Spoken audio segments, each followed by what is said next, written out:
Here we go.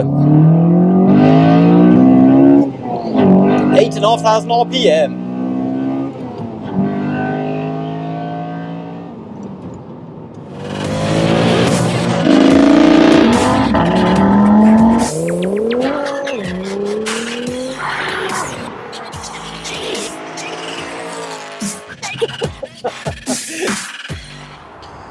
Welcome back guys to another video, and what we've got for you today is, as you can see behind me, it's another JDM car, and it's quite a rare car and quite possibly one of the most underrated cars to four-door saloons anyway to come out of Japan. It's a Honda Accord Euro R. Now we've got a fair few other Type Rs on the channel, and so do feel free to check them out. So got this car, thought yes, this definitely needs to be on the channel. I haven't driven one for a while, and this is actually a very good car, a very awesome car to drive. So yeah, so I hope you enjoyed the video guys. Subscribe to our YouTube channel, Performance Lifestyles. Check us out on Instagram, Performance_Lifestyles, and we're on Facebook as well, Performance Lifestyles. And what we'll do is we'll go for a little walk around the car, go for a little cruise, and then we'll conclude the video. And as per usual guys, if you'd like your car featured on the channel, drop us an email, pflifestyle@hotmail.com, and we will be more than happy to accommodate. But for today, we've got the Accord Euro R. Check it out. So there it is then, the CL7 Honda Accord Euro R. Now these are a very much so an underrated car, purely based on the fact that these, to look at them from the outside, you wouldn't be able to tell the difference between this and a normal Honda Accord, but you will be very wrong. Now these share the same engine, gearbox, LSD gearbox as the Honda Integra Type R DC5, the FD2 Civic Type R, and the EP3 Civic Type R, all the JDM variants. So as you can imagine, it's a fantastic car. It's 220 brake horsepower straight out of the box, and I mean, just look at this thing. It's a mega car. Now on the outside you can tell it's sitting slightly lower than standard, because standard ride height on these is like quite rubbish. I'd think they're a bit too sloppy, but yeah, this one's got coilover suspension fitted with wheel spacers, so it sits nicely, the wheels sit nicely flush with the actual arches. And you know, like the front bumper, it's got the splitter at the bottom, which is standard for the Euro R. This one does come with the optional fog lights.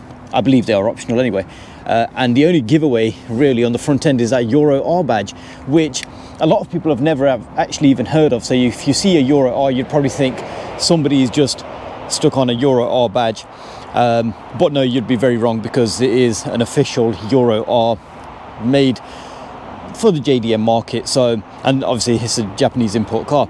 The other thing you'll probably notice is they don't come with the red H. So going over onto the side, it's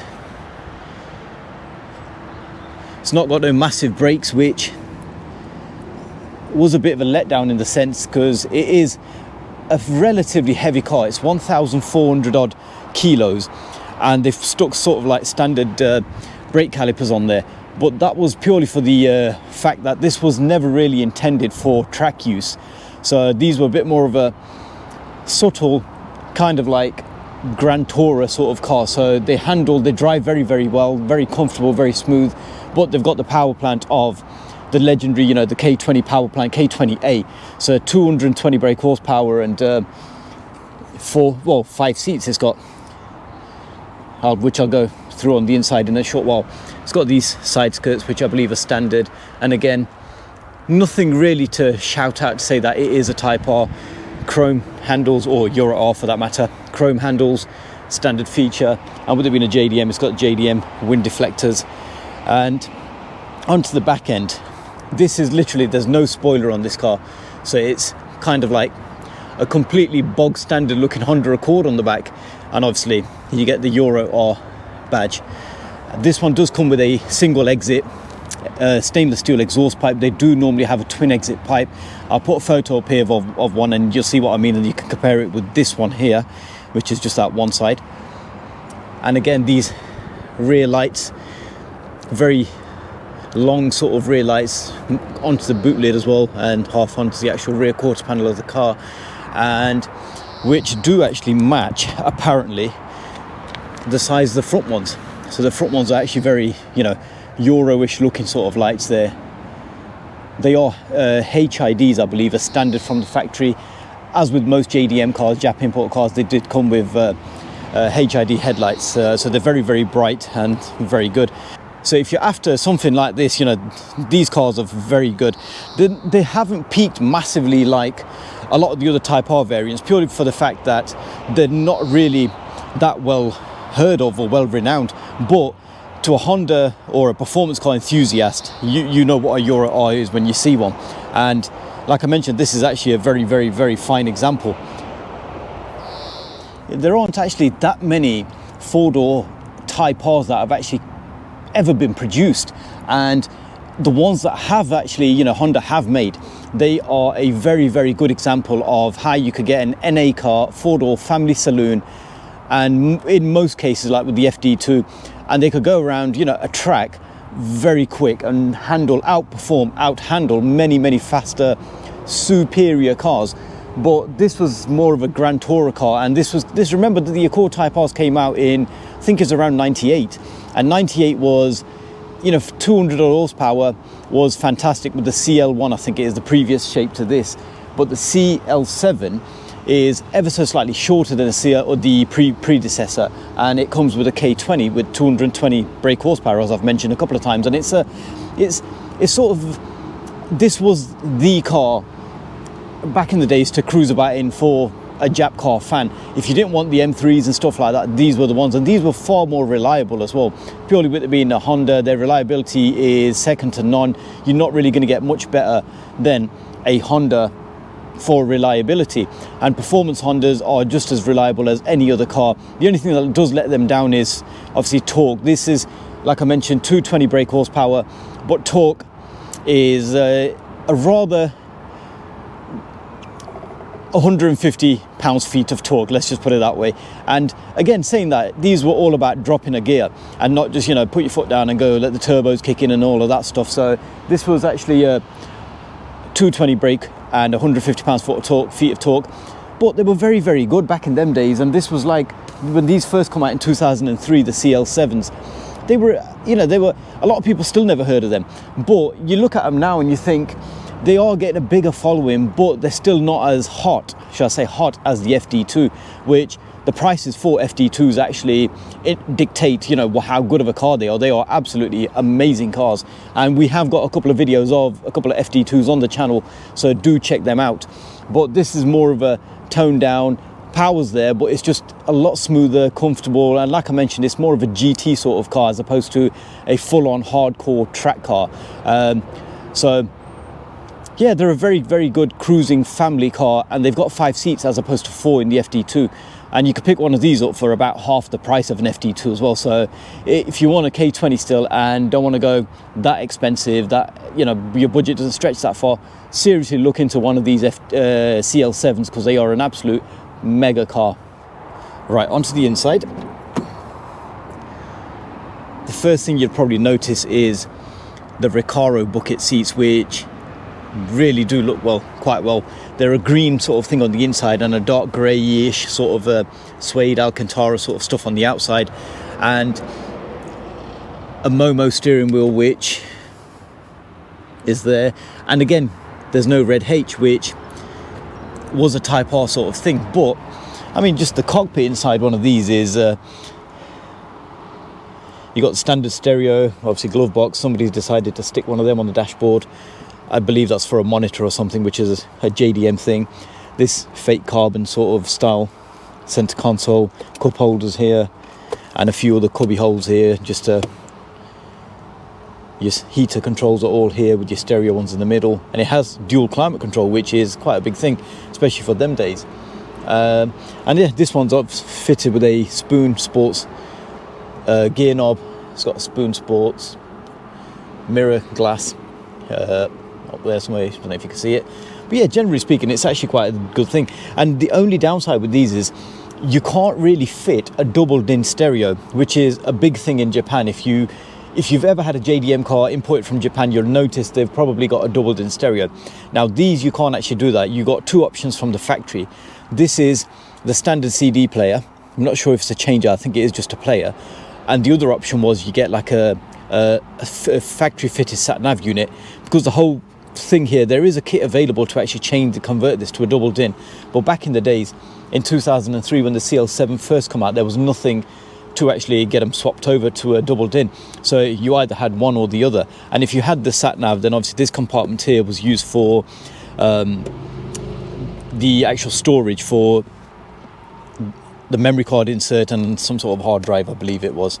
And obviously with it being a Japanese car, JDM car, indicators on the right, wipers on the left. Now as soon as you put the key in the ignition, the dials light up, and as you can see there, it redlines at 8,400 odd RPM, which is absolutely fantastic, especially for a car from 2003. That's just a seatbelt bleep. And I mean, yeah, it's a fairly standard, bog standard thing. It just lets you know when your door's open up here, or your boot, or any of them for that matter. Now the back seats, with them being a practical car, you get matching rear interior to the front. I believe obviously it's not going to be Recaro, or it may well be, but it's just not stamped as Recaro. And I mean, just look at in this day and age, you get a lot of modern cars with a lot of funky backing, seat backs and stuff, backings on the seats, but this is from an era where these seats were like the daddies. And obviously if you got 4 people in the car, then you get cup holders in the middle with an armrest, but they are a 5-seater car, 5 seat belts in the back, 3 seat belts in the back, sorry.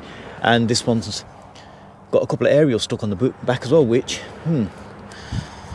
rather a JDM thing, because they do like to add bits and bobs to the cars, and tons and tons and tons of wiring as well. Now under the bonnet, this is the heart of the Accord Euro R, and as with the DC5s and the EP3s and FD2s, the K20A. But the only difference is these come with an RBC, I believe it is, inlet manifold, whereas the other ones actually came with a standard manifold. So this actual thing is a lot bigger, and it's a well-renowned, well-known upgrade for what a lot of people actually do put on even UK Civic Type Rs and stuff. So it's actually a very good piece of kit, and the CL7 came with it as standard.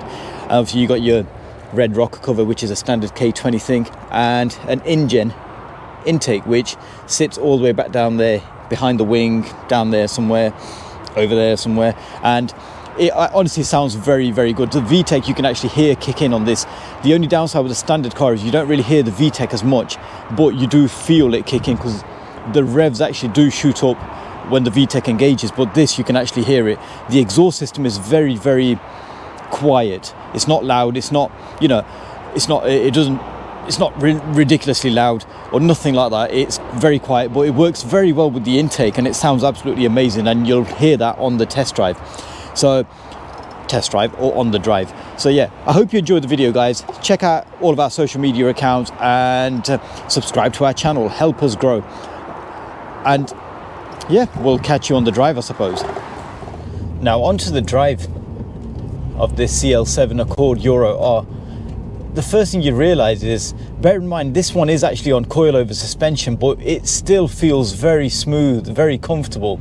And I mean, the only thing realistically to compare it to in regards to a 4-door Type R is the FD2, but the FD2 is a completely different animal. That was more of a track-based car, track-focused car, whereas this is more of a GT car, as I've previously mentioned. And so you could tell the difference, even though, like I said, it's on coilovers. It's very smooth, very comfortable, very refined. Even with the aftermarket exhaust and intake, when you're driving it normal, you can't even tell. You literally cannot even tell you've got a slightly modified car, or you're in such a special sort of car. And they are genuinely a very, very good family sort of car to have, if you could find a decent example. There's not that many of them about in the UK, and I don't know the exact numbers, but I'm fairly sure Honda didn't actually make that many as well, because the Accord Type R for the UK was actually scrapped off after the previous model, the 2.2, and the ones that you see about on sale nowadays, which most of them are rotten to bits. But bearing in mind that is still 25-year-old Honda, so they will probably rot to bits, but they will never let you down. They will carry on going and going and going. And this is one of the beautiful things about Honda Type Rs. If you want pure brute power, then get yourselves a turbocharged car, whether it's a Jap or a German. But if you want something that's fun to drive, will take you to a racetrack, around the track and back home, then a Honda is quite possibly one of the most favourable cars to do that job. Seems to be quite a lot of traffic around. This is the joys of filming around this time. Second gear now, you'll see what I mean about the VTEC. As soon as it kicks 8,400 RPM. Even back in them days, that was a big thing, and nowadays you don't get cars that do that. And it's comfortable. Whereas the FD2 actually feels like it's going somewhere. You actually get a lot more feedback through them. But with the CL7, it's actually a refined, comfortable, smooth VTEC engagement, and it seems to handle very, very well as well.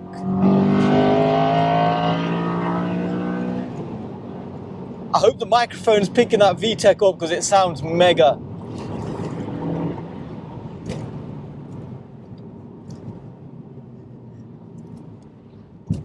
It's actually a very nice car to drive. It doesn't break your back, it doesn't do anything of the sort, it just... Oh, whoa. Some flipping idiots out on the roads. Proper idiots. I don't know how half of these people have even got a driving license.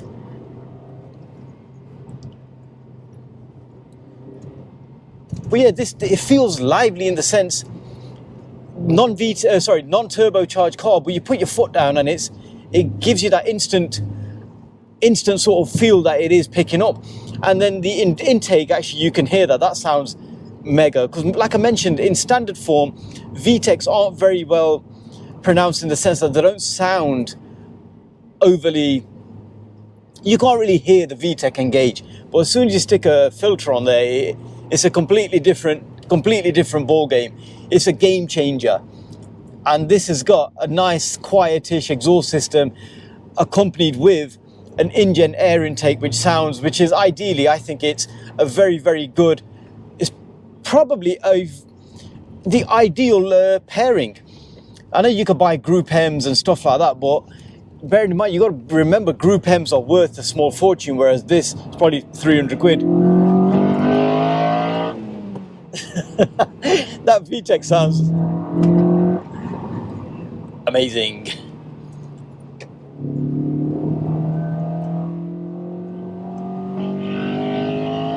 It screams at you.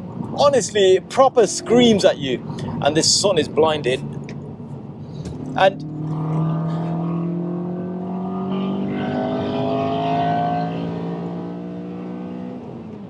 oh, this is mega. This is actually very good. It's not as bumpy and as harsh as, like I mentioned, the FD2, but it goes well and it sounds magnificent.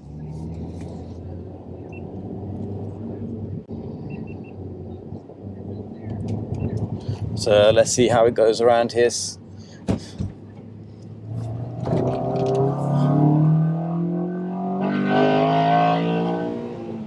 Oh, that VTEC is addictive.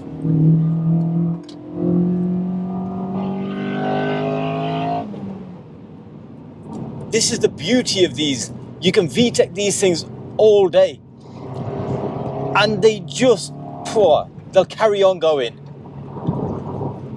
In a normal car, you'll be changing gear a good 2,500 RPM before you change gear in a VTEC. And I know the critics will say, yeah, but you're going somewhere in the other cars. Not necessarily. So let's try off the mark. 8.5.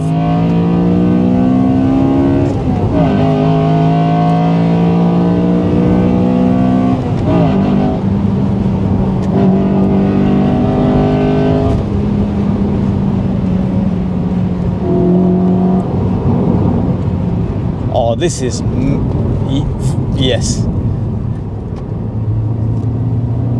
If you want something that's not going to break your back, or a comfortable VTEC family performance saloon thing, the Accord Type R or Euro R.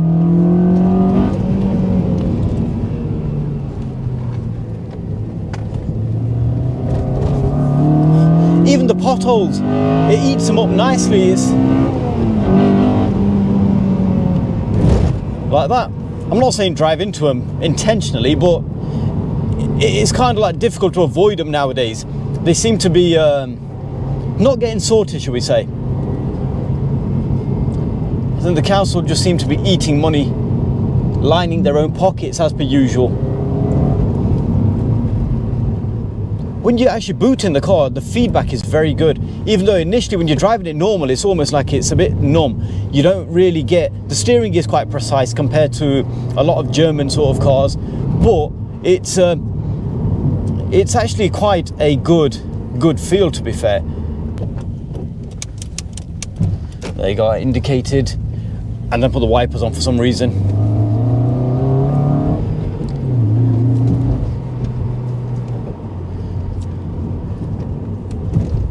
Driving it normal, it's a peach. Seriously, it's comfortable. I wasn't expecting this. I was expecting it to be a bit firmer, a bit harsher than, oh, not as harsh as the FD2, but harsher than it actually is, a bit firmer than it actually is. Bearing in mind it is on tine, however you want to pronounce it, coilover suspension, and yes, it's winning the game for me, I'd say. So if you're after a CL7 or after a 4-door, more to the point, if you're after a 4-door family saloon car and you don't want to be putting up with turbochargers and the running costs, get yourselves one of these, because they are a bundle of joy. A few modifications and you've got yourselves an ideal car, like I believe this is. I know this is in probably, well, it is in silver. It's not in the most desirable color, because the most desirable color is the pearl white, the pearlescent white you get them in. But the silver actually on this CL7, with the way it looks and with the suspension, the spacers and stuff, it actually looks quite nice. It gets away with it quite nicely. I've never been a big fan of silver cars, but this is actually quite a nice looking car, and the drive matches it. All right, on that note, I think I'm going to conclude the video for today. I hope you enjoyed the video, guys. Managed to get my hands on a CL7 Euro R, so I had to get it videoed for the channel. And yeah, like I said, I hope you enjoyed the video, guys. Subscribe to our YouTube channel, Performance Lifestyles. Check us out on Instagram, performance_lifestyles. And we're on Facebook as well, Performance Lifestyles. And if you'd like your car featured, drop us an email on pflifestyle@hotmail.com. And we will be more than happy to accommodate. We will be more than happy to accommodate. And as per usual, guys, stay safe, avoid the potholes, and we will catch you on the next video.